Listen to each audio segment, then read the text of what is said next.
छत्तीसगढ़ के पूर्व मुख्यमंत्री और रायबरेली के वरिष्ठ पर्यवेक्षक भूपेश बघेल जी मेरे साथ मौजूद हैं। रायबरेली में लगातार नुक्कड़ सभाओं को संबोधित कर रहे हैं, लोगों से मुखातिब हो रहे हैं और वहाँ से जो रिस्पांस मिल रहा है उसको लेके हम इनसे बातचीत करेंगे और समझेंगे कि क्या रणनीति इनकी है, क्योंकि ये भी लोकसभा चुनाव लड़कर राजनांदगांव से रायबरेली पहुँचे हैं। स्वागत है आपका न्यूज़ नेशन में। हम रायबरेली की सड़कों पे चल रहे हैं, हम देख रहे हैं कि जनसभाओं को संबोधित आप कर रहे हैं। रायबरेली में क्या रणनीति है आपकी? देखिए, रायबरेली में तो ये गांधी नेहरू परिवार का तो एक पारिवारिक संबंध है सबसे। तो यहाँ तो जनता खुद चुनाव लड़ रही है। हम लोगों केवल ये है उनके पास जा भर रहे हैं, उनको बोल रहे हैं कि भाई 20 तारीख को मतदान है, राहुल जी तीसरे खाने में उसका पंजा निशान है, उसमें मतदान करना है। तो यहाँ तो अभी डालमऊ में आए थे, ये बोले कि 2004 से लेके सोनिया जी कभी इस ब्लॉक से पिछड़ी नहीं है, सबसे ज़्यादा मतों से यहाँ जीतती रही हैं। तो वो इस प्रकार से एक माहौल पूरे क्षेत्र में है, सभी क्षेत्रों में, पांचों विधानसभा में उनका व्यक्तिगत संबंध रहा है। तो हम लोग का ये सौभाग्य है कि हमको काम करने का मौका मिला और हम लोग यहाँ घूम भी रहे हैं और देख भी रहे हैं कि सोनिया जी ने इस क्षेत्र के लिए क्या क्या किया, है ना। चाहे एम्स की बात हो, चाहे वो रेल कोच की बात हो, बहुत सारी योजनाएं जिससे यहाँ के लोगों को रोजगार भी मिला, है ना। चाहे वो पानी की व्यवस्था हो, सिंचाई की व्यवस्था हो, सब सोनिया जी और राजीव जी की देन है। तो ये सब उपलब्धि देखने का भी मौका मिल रहा है। खासतौर पे आप चुनाव लड़के आए हैं और हम देख रहे हैं कि प्रधानमंत्री नरेंद्र मोदी लगातार चुनाव के मद्देनज़र अटैक गांधी परिवार पे कर रहे हैं। वो पाकिस्तान की बात कर रहे हैं, वो मंगलसूत्र की बात कर रहे हैं। किस तरीके से इन आरोपों को आप देख रहे हैं, किस तरीके से जवाब देंगे आप? देखिए, सबसे पहले 5 तारीख को कांग्रेस का घोषणा पत्र खड़गे साहब और राहुल जी ने जारी किया। दूसरे दिन उनका बयान आया कि ये मुस्लिम लीग का एजेंडा कांग्रेस के घोषणा पत्र में है।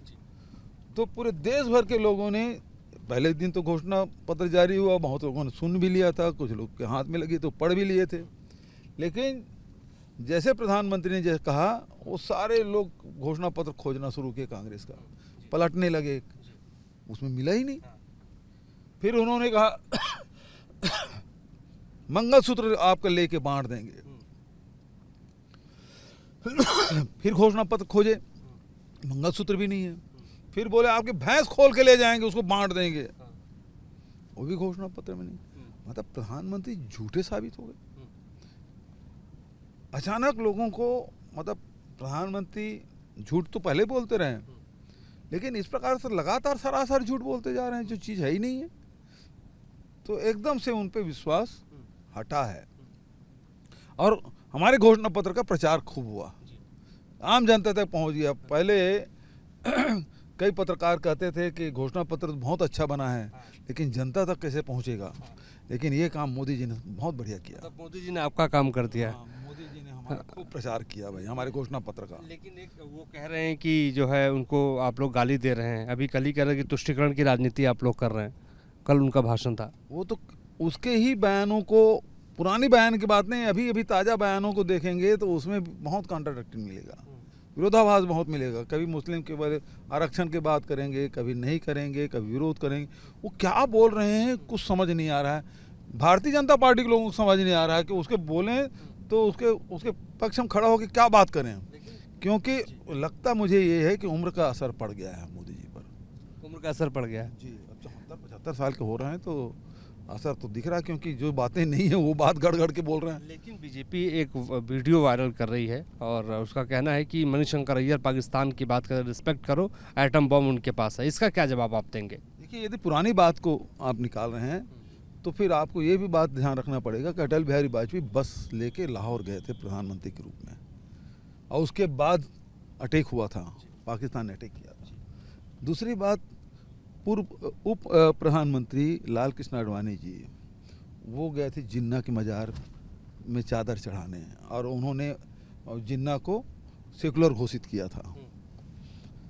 तीसरी बात तो इसी प्रधानमंत्री के, आज तक के जितने भी प्रधानमंत्री हुए उसके शपथ ग्रहण में कभी पाकिस्तान का राष्ट्राध्यक्ष नहीं आया, लेकिन बाकायदा उसको न्योता भी दिया और वो यहाँ शरीक भी हुए। और मोदी जी की बात तो और भी आगे है, बिना निमंत्रण के, बिना किसी कार्यक्रम के वो पाकिस्तान चले जाते हैं, बिरयानी खा खा जाते हैं। तो आप किसकी बात कर रहे हैं? पाकिस्तान का प्रेम आपका ज़्यादा है। आप ही कभी बस में जाते हैं, कभी चादर चढ़ाते हैं, कभी बिरयानी खाते हैं। और जहाँ तक कांग्रेस की बात है तो 65 के भी युद्ध हमने जीता और 71 का युद्ध भी जीता इंदिरा जी के नेतृत्व में, और पाकिस्तान के 2 टुकड़े भी किए हम लोगों ने। तो ये आपका एक बड़ा जवाब आपने दिया है कि पाकिस्तान के 2 टुकड़े इंदिरा गांधी जी ने किए, नेतृत्व में हम लोगों ने किया। लेकिन वो कह रहे हैं कि हम राम को लाए हैं, हमें आप लाइए। क्या जवाब देंगे आप? बीजेपी नारा चला रही है। अब ये है कि वो तो अब उसे भगवान कहें, ईश्वर कहें, और सर्वव्यापी हैं राम, तो उसको कौन ला सकता है? वो पहले से हैं, उनके भेजे सब हैं। और तो ये तो अतिरेक ही है कि मतलब आप भगवान से भी बड़े हो गए, ईश्वर से भी बड़े हो गए। ये कोई मुद्दा चलेगा? सब लोगों ने नकार दिया इस मुद्दे को। कैसे कोई भगवान को ला सकता है? तो ये अहंकार है भारतीय जनता पार्टी के लोगों का। भगवान को भी ला सकते हैं लोग। अगर हम बात करें राहुल गांधी की, तो आप अपनी जनसभाओं में, नुक्कड़ सभाओं में राहुल गांधी को कहते हैं कि आप सिर्फ सांसद नहीं बनाएंगे, तो क्या बनाएंगे उनको फिर? सीधी सी बात है, प्रधानमंत्री बनेंगे। इंडिया गठबंधन ये मेरी व्यक्तिगत राय है। मैं शुरू से कहता रहा हूँ कि राहुल जी का आगे आना चाहिए और देश का नेतृत्व करना चाहिए, देश का प्रधानमंत्री बनना चाहिए उसको। क्योंकि उसमें जो समर्पण का भाव जो है वो अद्भुत है। और जो अभी जो हमारे न्याय पत्र बना है उसमें जो न्याय यात्रा उन्होंने निकाली, जो 4000 किलोमीटर पैदल चले, भारत जोड़ो यात्रा, न्याय यात्रा जो 6000 किलोमीटर चले, वहाँ से ये न्याय पत्र बना है। और उसको जो व्यक्ति समझा है, जाना है, वही तो लागू कर पाएगा। इसलिए उसको आना चाहिए। लेकिन आप लोग कह रहे हैं कि 400 पार का नारा बीजेपी ने इसलिए दिया है कि हम संविधान बदल देंगे, लेकिन सवाल ये है कि वो खारिज कर रहे हैं, कि गुमराह कर रहे हैं आप लोग। क्या जवाब देंगे आप? अरे दीवारों में लिखा है नारा, अब की बार 400 पार, और उसके सांसद, उसके मंत्री कह रहे हैं कि हम संविधान बदलेंगे। तो संविधान बदलेंगे तो क्या है? तो सबसे पहली बात है मतदाताओं का जो अधिकार वो छीनोगे, जो आरक्षण का अधिकार है वो छीनोगे। तो संविधान बचाने के लिए आपको कितना चाहिए? संविधान बचाने के लिए एब्सोल्यूट मेजॉरिटी चाहिए, बहुमत की सरकार होनी चाहिए, स्थिर सरकार होनी चाहिए। संविधान जो है उसका, उसी संविधान ने तो हमको ये अधिकार दिया हुआ है। मैं देखता हूँ कि प्रियंका गांधी का बड़ा भरोसा है आपके ऊपर। प्रियंका गांधी ने, और खासतौर पर कांग्रेस पार्टी ने आपको रायबरेली में मौका दिया।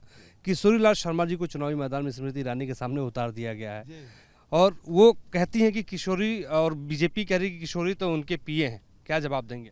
वो तो स्मृति ईरानी के साथ गुगली हो गया। वो तो सोची थी बस राहुल गांधी जी के उतरेंगे तो उसको उसके आलोचना कर करके मैं चुनाव लड़ूंगी, और पिछले समय धोखे से जीत भी गई थी। अब अमेठी की जनता पछता रही है, सीधे मुंह बात नहीं करती।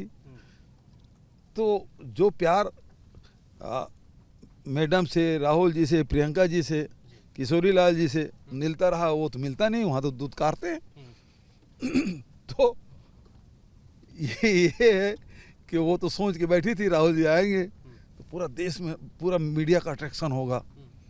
है तो कलाकार बेसिक रूप से, मीडिया में कैसे आना है वो जानती हैं, लेकिन हो गया उनके साथ गुगली। किशोरीलाल शर्मा जी पहुंच गए तो बोले क्या करें, क्या कुछ समझ नहीं आ रहा है उनको, तो कुछ बोले जा रही। तो दोनों, खासतौर पे अमेठी की सीट पर प्रियंका जी नहीं लड़ी, तो आपको लगता है किशोरी जी निकाल पाएंगे बिन प्रियंका? नहीं, प्रियंका जी वहाँ कैंप कर रही हैं, लगातार जा रही। कल भी गई थी, कल और जाने वाली है, लगातार अभी उनका कार्यक्रम ही बना है। एक और बड़ा महत्वपूर्ण सवाल, अरविंद केजरीवाल को जेल से जमानत मिली है ना, और एक मुख्यमंत्री अभी भी हेमंत सोरेन जेल के भीतर है। आपके ऊपर भी तमाम आरोप बीजेपी लगाती रही है और कटघरे में आपको खड़ा करती रही है। क्या जवाब आप देंगे? भूपेश बघेल बेबाकी से हमेशा जवाब देते रहे हैं। देखिए, जब मैं चुनाव लड़ रहा था तब भी ईडी आईटी घूम रही थी और वहाँ छापे डाल रहे थे, लोगों को गिरफ्तार कर रहे थे। जिसको सुप्रीम कोर्ट ने जमानत दिया था, जिस एफआईआर को सुप्रीम कोर्ट ने खारिज कर दिया था, उसमें फिर से एफआईआर लॉन्च करके फिर से उन लोगों को गिरफ्तार कर लिए। मतलब ये तो कभी ऐसा नहीं सुना थी भाई।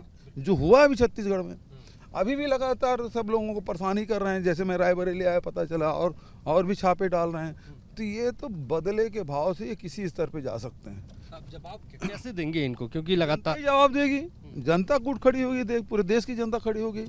ईडी आईटी आखिर में ये बताइए, अभी प्रधानमंत्री जी ने कहा कि अडानी अंबानी ने टेम्पो में बोरे में भर भर के नोट भेजा। ईडी आईटी उसके यहाँ क्यों नहीं जा रही है? क्यों जांच नहीं कर रही है? क्यों प्रधानमंत्री से पूछने कब गया, कैसे गया, आपको कैसे जानकारी मिली? क्यों नहीं पूछना चाहिए? और दूसरी बात यह है कि उनके अपने लोग, जैसे कर्नाटक में भारतीय जनता पार्टी के प्रत्याशी के यहाँ से करोड़ों रुपए मिला, जांच हुई? कोई कार्रवाई किए? नहीं हुआ। तो आपका इंटरेस्ट मैलाफाइड इंटरेस्ट है। आप केवल चुन चुन के विपक्षियों को ही टारगेट कर रहे हैं। आप यदि निष्पक्ष होते, आप संविधान के आपने शपथ ली है, तो जो भी आरोपी है उसके खिलाफ कार्रवाई करते। आप महाराष्ट्र में जाते हैं, आप अजीत पवार के ऊपर 70,000 करोड़ का घोटाला के आरोप लगाए, दूसरे दिन वो हाथ मिलाया, आप उप मुख्यमंत्री बना दी। शारदा चिट फंड आप हेमंत विश्व शर्मा के खिलाफ आप आरोप लगाते हैं, वो देवेंदु अधिकारी के खिलाफ आरोप लगाते हैं। लेकिन जैसे आपके पार्टी में आते हैं, वो बिल्कुल भाजपा कार्यालय में वॉशिंग मशीन लगा हुआ है और उसमें मोदी वॉशिंग पाउडर मिलाते हैं, अब पूरा चकाचक धुल के बाहर आ जाते हैं। लेकिन अब ये बड़ा महत्वपूर्ण सवाल, क्योंकि छत्तीसगढ़ से आप आते हैं, आप मुख्यमंत्री रह चुके हैं, हमने आपके कार्यकाल को देखा है। आपने किसानों का कर्जा माफ़ किया, आपने तमाम ऐसी योजनाएं चलाई, लेकिन आप चुनाव हार गए। आप लोकसभा चुनाव लड़ने के लिए सबसे आगे आए, जब प्रत्याशी लड़ना नहीं चाहते थे तो आपने कहा नहीं मुझे लड़ना है। राजनांदगांव में आप क्या करने वाले हैं, जीतेंगे तो कैसे जीतने वाले हैं, और पूरे प्रदेश में क्या माहौल रहने वाला? देखिए, किसी ने नहीं सोचा था कि छत्तीसगढ़ में कांग्रेस की सरकार हट जाएगी, लेकिन ये लोगों के प्रोपेगंडा में लोग आए और एक एक सीट हम हारते गए और सरकार चली गई। लोगों को विश्वास नहीं हो कि सरकार कैसे चली गई, और हतप्रभ हैं, अभी भी उस बात को विश्वास नहीं कर पा रहे हैं कि हमारी सरकार नहीं है। तो इस बात का मलाल पूरे मतदाताओं को रहा है, चाहे किसान हो, मजदूर हो, महिला हो, नौजवान हो।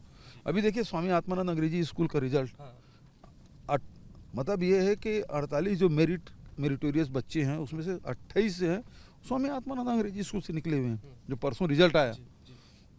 मतलब एक तरफा वहाँ के बच्चों ने किया, परफॉर्मेंस दिया, तो सारी योजनाओं का लाभ लोगों को मिला है। अब वो हतप्रभ यही है कि सरकार कैसे चली गई, इस बात का दुख भी है, मलाल भी है, और कहीं न कहीं मन में पीड़ा भी है। तो लोकसभा में उसका लाभ हमको मिलेगा, और जो हमारी गारंटी, जो न्याय पत्र है, उसका भी लाभ, आकर्षण ज़बरदस्त है।